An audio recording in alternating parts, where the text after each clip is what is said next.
The Palais Bourbon is a government building located in the 7th arrondissement of Paris, on the left bank of the Seine, across from the Place de la Concorde. It is the seat of the French National Assembly, the lower legislative chamber of the French government. The palace was originally built beginning in 1722 by Louise-Françoise de Bourbon, the Duchesse de Bourbon, the legitimized daughter of Louis XIV, as a country house, surrounded by gardens. It was nationalized during the French Revolution, and from 1795 to 1799. During the Directory, it was the meeting place of the Council of 500, which chose the government leaders. Beginning in 1806, Napoleon Bonaparte added the classical colonnade to mirror that of Church of the Madeleine, facing it across the Seine and the Place de la Concorde. The palace complex today includes the Hôtel de la Seine, on the west side of the Palais Bourbon. It is the official residence of the President of the National Assembly. History: an aristocratic country house in Paris. The palace was built for Louise-Françoise de Bourbon, the Duchesse de Bourbon, the legitimized daughter of Louis XIV, and Françoise Athénée, Marquise de Montespan. Begun in 1722 and finished in 1726, it was located in what was then a largely rural quarter at the edge of Paris, which was about to become a very fashionable residential neighborhood, the Faubourg Saint-Germain. Until that time, the area, called the Pré aux Clercs, a wooded area popular for fighting duels. After the death of Louis XIV in 1715, following the example of the regent, the aristocracy began to move the residences from Versailles back to Paris. Building space land was scarce in the traditional residential area of the nobility, the densely populated Marais, so the aristocracy of the Regency looked for land with space for gardens at the edges of the city, either near the Champs-Élysées on the right bank or on the left bank. The Duchesse de Bourbon had been known for frivolity at the court in Versailles, but by the 1720s she had had 7 children and was widowed. The reputed lover of the Duchess, Armand Madeleine de L'Espard, the Comte de la Seine, proposed the site of the palace to her. He had purchased land next door along the Seine, and the 2 buildings were constructed at the same time. The parcel of land for the new palace was large, extending from the Seine to the Rue de l'Université. The original plan called for a country residence surrounded by gardens modeled after the Grand Trianon Palace at Versailles, designed by Jules Hardouin-Mansart, the chief architect of Louis XIV. The Italian architect Lorenzo Giardini made the first plan, but he died in 1722, having made little but the first sketches. The project was taken over by Pierre Cailleteau, also known as L'Assurance, who had been an assistant to Hardouin-Mansart. Cailleteau had worked on the Palace of Versailles and Les Invalides, and knew the royal style very well, but he died in 1724.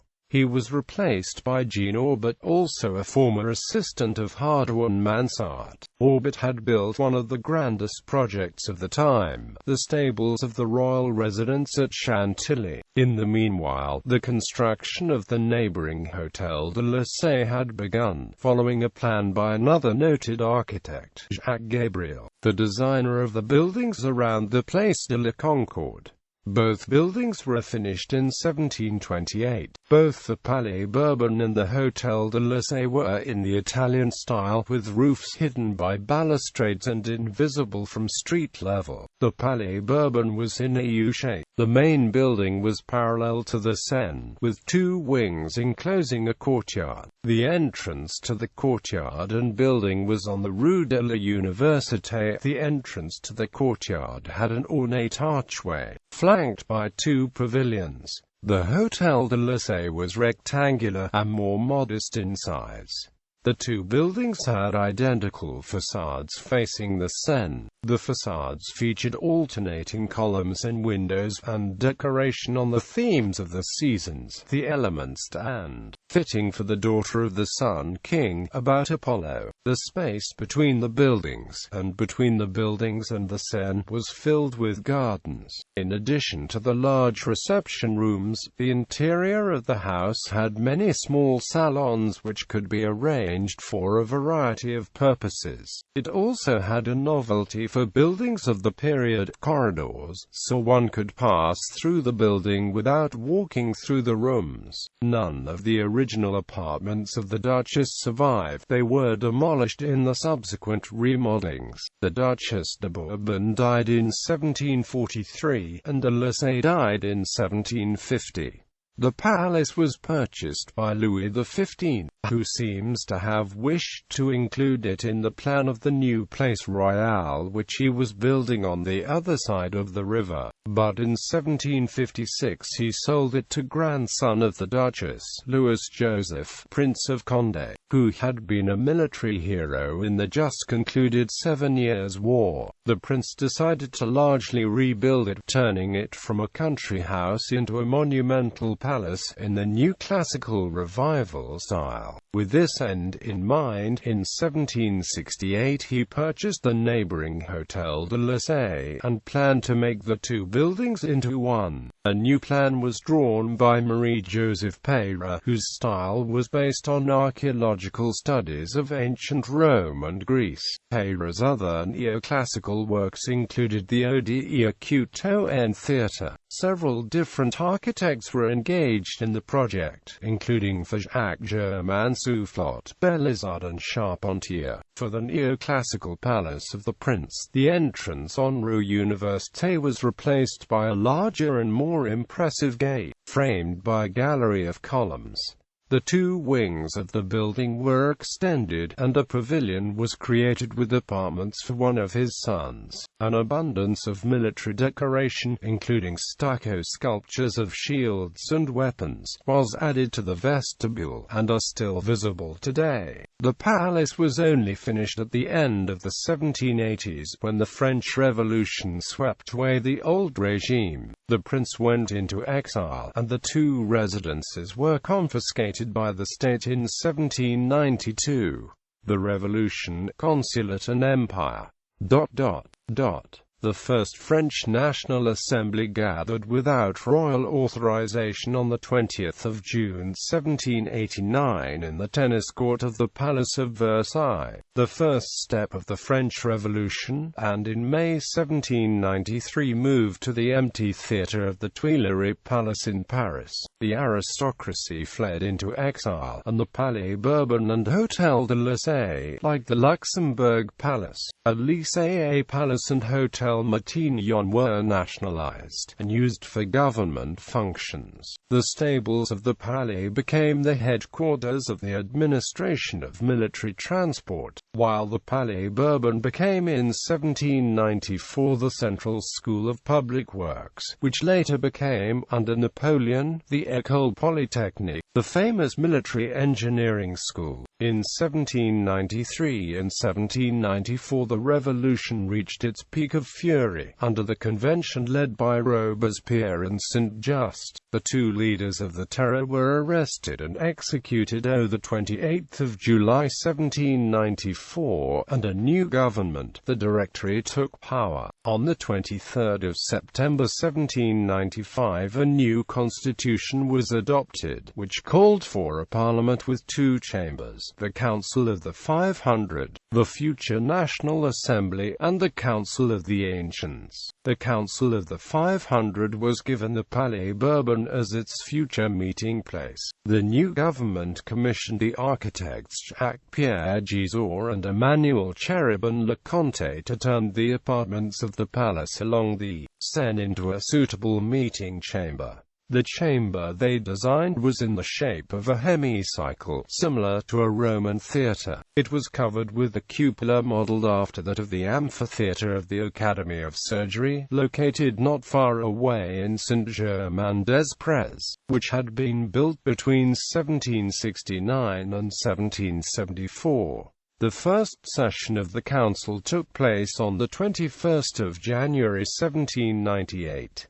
It was quickly discovered that the acoustics of the new chamber were poor. A few other changes were made to the palace. A vestibule and rotunda was added on the courtyard, and a wooden gallery was constructed to connect the palace with the Hôtel de la Seine. Two features of the original chamber can still be found in the new chamber: the desk and armchair of the President of the Assembly, made of wooden gilded bronze, designed in a classical Roman by Jacques-Louis David, and a bas-relief behind the tribune, made of carved white marble framed in dark polychrome marble. It features two female figures representing allegorical figures of history and fame. Fame is announcing the laws with a long trumpet, while history is inscribing them on a tablet. In the center is a bust of Marianne, the symbol of the Republic, wearing a medallion of the Roman god Janus, whose two faces illustrate the motto that the experience of the past predicts the future. The construction of the chamber drastically modified the building, as the roof had to be raised well above the old facade. It was also out of alignment with the long axis composed of the Church of the Madeleine, the Place de la Concorde, and the Pont de la Concorde. The view of the Palais Bourbon from the Place de la Concorde was blocked by the decoration of the bridge. The Council of 500 began meeting in the 21st of January 1798, a date chosen because it was the anniversary of the execution of the last tyrant, Louis XVI. The members arrived dressed in Roman togas and caps, in the neoclassical fashion. They found that the new chamber had little ventilation, was feebly heated in winter, and the acoustics made it hard to hear the speakers. The acoustics in the end made little difference, because on the 8th of November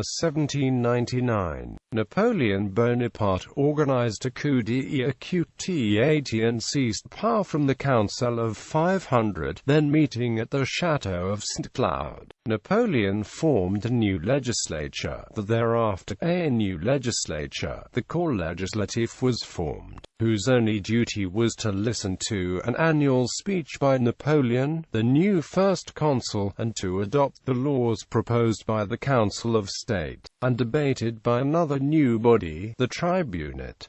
While Napoleon gave the new legislature little power, he did give the building a new grandeur. In 1806, the Bureau of the Corps Legislatif proposed the construction of a new facade facing the Seine, which would be aligned with and would match that of the Temple of Glory which Napoleon was building at the end of Rue Royale, to the north of the Place de la Concorde. The new neoclassical facade, designed by architect Bernard Pouillet, had 12 Corinthian columns, was in an entirely different style from Italianate 18th century palace behind it, but it was high enough to be visible from the Place de la Concorde and was correctly aligned to be visible from the Madeleine. The original fronton of the facade featured bas-reliefs by sculptor Antoine Denis showed scenes from the opening of the Corps Legislatif in 1806. It showed Napoleon on horseback, offering to the members of the legislature the flags which had captured from the Austrians at the Battle of Austerlitz, and the inscription, "To Napoleon I the Great, the Corps Legislatif." In 1810, statues of the goddess Themis, holding a scale in her left hand, and Athena, the symbol of wisdom, were placed in front of the facade on the Seine, along with statues of famous French royal ministers, Maximilien de Bethune, Duke of Sully, Jean-Baptiste Colbert, and Henri-François de Guerceau. Pouillet made two important modifications to the interior. He added two salons, the Salle des Gardes and the Salon de l'Empire, which was intended for the use of Napoleon during his rare visits to the building. Both these rooms retain much of their original decor, trompe-l'œil paintings by Alexandre Évariste Fragonard, the son of the famous court painter of Louis XIV. Bourbon restoration and monarchy of Louis-Philippe, the Chamber of Deputies.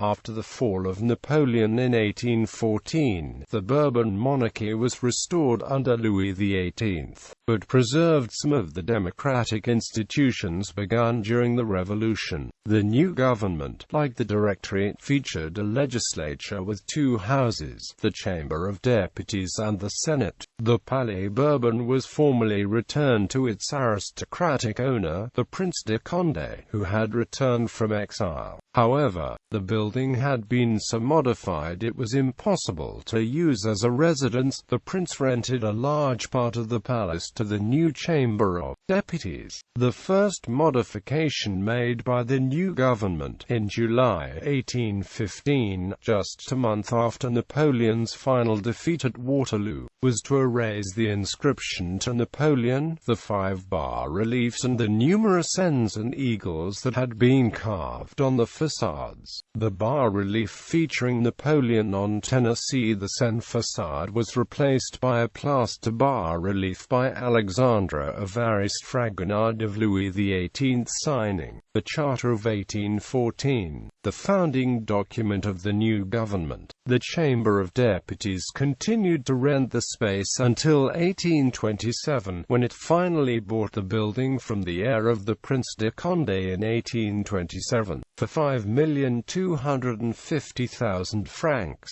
The meeting hall was in deplorable condition, so the chamber decided on a major renovation. The architect Jules de Joly, who had been official architect of the chamber since 1821, was selected for the task. The architect proposed 4 possible new shapes for the hall: an ellipse, rectangle, octagon, and hemicycle, but the chamber decided to keep the original hemicycle. De Joly also was asked to redesign the 3 salons which faced on the courtyard of honor. The plan was submitted in January 1828, approved in April 1829. The first stone placed on the 4th of November 1829. Over 300 workers were engaged on the project, one of the largest undertaken in Paris during the Restoration. Work continued, despite the Revolution of 1830 that brought down the Bourbon monarchy, and replaced it with a new constitutional monarchy. Louis-Philippe, the new king, came to take the oath to the chamber in its temporary meeting place. A second project, that of constructing a library, was commenced April 1831. The new interior was completed in September 1832, and formally inaugurated by the new monarch on the 19th of November 1832.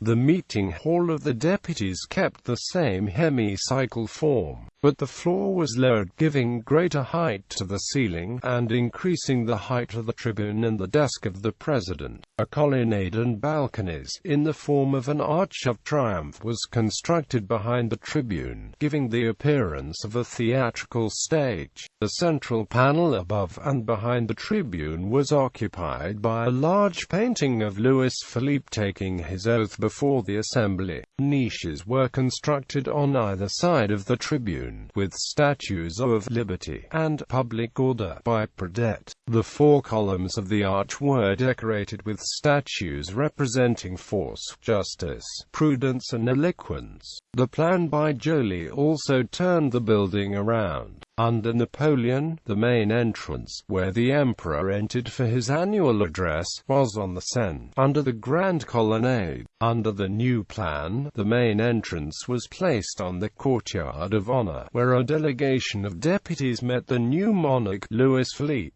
when he came to the building each year to open the session. To give this entrance greater prominence, Joly constructed a neoclassical portico with 4 Corinthian columns, modeled after the ancient Roman temple of Jupiter Stator. Joly's project greatly increased the interior space of the building, adding 3 new salons, now the Salons de la Croix, Casimir Pierria, Abel and Puyol. Under the new plan, it was possible to go from one wing of the building to the other without having to cross the courtyard to pass through the meeting chamber. In 1837 a new project was begun to finish the exterior decoration, particularly on the facade facing the Seine. The original three bas-reliefs on the facade beneath the colonnade had been removed with the fall of the Empire, and were not replaced, but two new works replaced other Napoleonic bas-reliefs: Prometheus animating the arts by Rude and Public Education by James Pradier. The bas-relief on the fronton, which had originally depicted Napoleon bringing the flags of Austerlitz to the Assembly, was replaced by a new work by Courtin entitled France Supported by Force and Justice.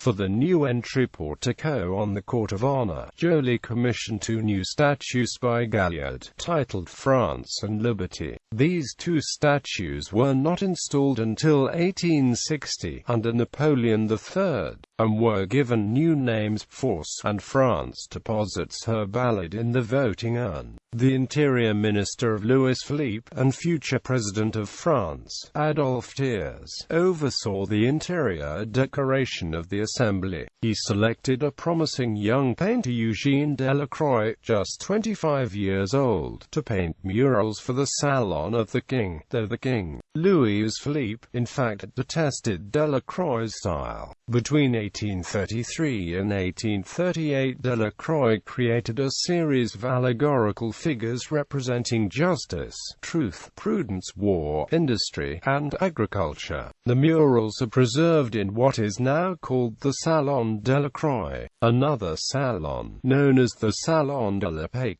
a Salon des Paperdis, was decorated with allegories by Horace Vernet, illustrating two themes important to Louis-Philippe: peace in Europe and the expansion of commerce and industry. They showed French ships carrying goods from the new French colonies in Africa, ships in the port of Marseille, the textile mills of Lyon, and a locomotive of the new railways. A third salon was painted by Abel de Pujol, who painted scenes from the history of governments in France, from Charlemagne to Louis-Philippe. The project of reconstruction included a new library on the east side of the palace. The style was highly classical, and resembled that of the ancient Roman baths. Pillars supported 5 cupolas, over a gallery closed by 2 semicircular bays. The lighting came from a recent innovation, skylights. It was later copied in the new National Library of France. The painter Eugène Delacroix was commissioned to paint the interior, a project which lasted from 1838 until 1846. Supported by a team of assistants, Delacroix painted the 5 cupolas and the 2 hemicycles of the library with a series of allegorical paintings on the themes of philosophy, natural history, legislation, eloquence, literature, poetry and theology, a panorama of all the aspects of civilization. Despite the new construction, the Chamber of Deputies was still desperately short of space for meeting rooms and offices. The President of the Parliament lived far from the palace, first on Rue de Lille, then on Place Vendôme, and the Duke of Bourbon still occupied the west wing of the Palais. The Chamber purchased the west wing of the palace in 1830, and the Hôtel de la Seine in 1843. Joly once again was the architect chosen to redo the building. His plan called adding another story and restoring, as much as possible, the original Italianate style, both inside and outside. The result was a building which was more intimate and elegant than its neoclassical neighbor. The work was begun in 1845, and was nearly finished when the 1848 French Revolution broke out. After days of turmoil and fighting, the king abdicated and departed France, and the Chamber of Deputies was dissolved, opening the way for the French Second Republic. the Second Republic and Second Empire. Following the Revolution in February 1848, France and its legislature entered a turbulent period. The enormous painting of Louis Philippe taking his oath to the nation over the tribune in the Chamber of Deputies was taken down, and replaced by a Gobelin tapestry of the painting of Raphael, the School of Athens, made between 1683 and 1688. The Chamber of Deputies, elected in 1846, was abruptly disbanded by the February Revolution. A new election by direct universal suffrage chose a Constituent Assembly. The Constituent Assembly met for the first time in the temporary chamber which had been constructed in the garden of the Palais Bourbon, and on the 4th of May the Second French Republic was proclaimed at the Palais Bourbon. On May 15, a mob with red flags invaded the chamber, demanding a much more radical government. Another unsuccessful attempt to seize the government was launched in June 1848. A new National Assembly was elected, and a new president, Louis Napoleon Bonaparte, the nephew of the emperor, who had lived most of his life in exile. On December 2, 1851, when the Assembly refused to change the constitution to allow him to run for a second term, Louis Napoleon organized a coup d'etat, took power, and had himself proclaimed Emperor Napoleon III, bringing an end to the Second Republic. Opposition deputies were arrested and exiled. The Assembly continued to meet in the Palais Bourbon, but had little influence over the emperor or the government. They were not allowed to speak from the tribune, but only from the floor of the chamber. After 1860, the emperor liberalized the regime, giving the deputies greater influence, freedom of speech, and the press was re-established, and debates resumed in the Palais Bourbon. In 1870, the Assembly voted with patriotic enthusiasm for a war with Prussia, despite the opposition of a few deputies, including Adolphe Thiers. But in a matter of weeks the French army was defeated, the emperor was captured, and on 2–3 September the French Third Republic was founded. The Third Republic. After the defeat at Sedan, a provisional government of parliament leaders was formed, and tried to continue the war, but Paris was soon surrounded by the Germans. The leader of the provisional government, Leon Gambetta, had to escape from Paris by balloon. The Palais Bourbon was abandoned. The Assembly moved first to Bordeaux, then to Versailles. The Paris Commune seized power in the city in March 1871, but in May was suppressed by the French army. The Palais Bourbon escaped destruction, unlike the Tuileries Palace, Hôtel de Ville, the Palace of Justice, State Council and other government buildings, which were set afire in the last days of the Commune. While the French Senate returned to Paris soon after the suppression of the Commune, the Assembly remained in Versailles until the 27th of November 1879. The new Assembly of the Third Republic was considerably larger than that of early governments, with 531 deputies, compared with 260 under the Second Empire. The new president of the chamber, Leon Gambetta, called for a study and plan to enlarge the meeting space. A long series of enlargement plans were considered between 1879 and 1913, but none were ever approved. During the Third Republic, the Palais Bourbon was the home of the primary institution of the French government. The Assembly selected the President of France, and controlled finances and foreign policy. Its membership divided between constitutional monarchists and conservatives, who sat to the right of the chamber as seen from the podium, and the moderate and radical Republicans and later Socialists, who sat to the left. The chamber saw many eloquent and spirited debates between the leaders of the parties, and sometimes turmoil. In 1898, during the Dreyfus affair, the socialist leader Jean Jaurès was struck by a monarchist deputy while giving a speech in the chamber, and a bomb placed by an anarchist exploded in the gallery in 1890. The Assembly declared war in 1914 and celebrated victory in 1918, but was badly divided in the 1930s and was unable to manage the economic crisis and the approach of World War II. World War II and the Fourth and Fifth Republics in June 1940. As the German army approached the capital, the government and Assembly abandoned Paris and moved first to Tours, then to Bordeaux, and then, under the Pétain government, to Vichy. The Germans used the Palais Bourbon as the military court for the Luftwaffe, and it also housed the offices of the French Bureau, which sent French workers to factories in Germany. German propaganda banners decorated the Seine facade of the palace. During the liberation of Paris in August 1944, parts of the palace were badly damaged. A fire in the library started by the fighting destroyed 20,000 books.